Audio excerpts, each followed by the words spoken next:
कराची में पानी के मसाइल दिन ब दिन बढ़ गए हैं। Karachi water and sewerage board के अफसरान और मातहत अमले ने पानी की तकसीम और गैर कानूनी कनेक्शन के जरिए कराची वालों को एक दूसरे का दुश्मन भी बनाना शुरू कर दिया है।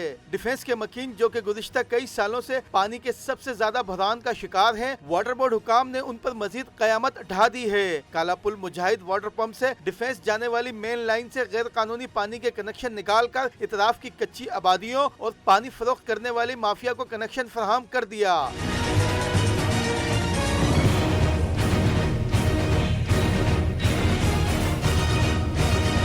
पानी के गैर कानूनी कनेक्शन के हवाले से इलाका एक्सियन एहसान शेख का नाम सामने आया है, जिस पर इल्जाम है कि उसने पानी फरोख्त करने वाली माफिया से लाखों रुपए हिस्सा वसूल करके गैर कानूनी कनेक्शन फराहम किए हैं, जिसके लिए मेन कोरंगी रोड पर खुदाई की गई और उसके लिए भी किसी इदारे से इजाजत नहीं ली गई, बल्कि गैर कानूनी कनेक्शन की फरहमी के लिए कराची कंटोनमेंट बोर्ड और वाटर बोर्ड को आमने सामने खड़ा कर दिया है। दोनों इदारों के दरमियान इस मामले को लेकर कानूनी जंग भी छिड़ गई है।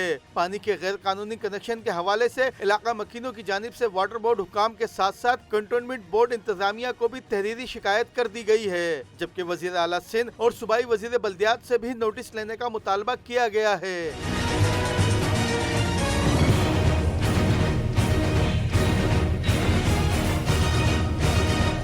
जराये का कहना है कि जिस मकाम से लाइन ली गई है वो मेन लाइन का मरकजी पॉइंट कहलाता है। गैर कानूनी कनेक्शन के बाइस योमिया लाखों गैलन पानी चोरी किया जा रहा है, जबकि डिफेंस के मकीन पानी की बूंद बूंद को तरस गए हैं। जराये का कहना है वाटर बोर्ड अफसरान की जानिब से जिन पानी चोर माफिया को कनेक्शन फराहम किए गए हैं उनसे माहाना बुनियाद पर अलग से मामला तय किए गए हैं। Rashid Siddiq, Prime News, Karachi.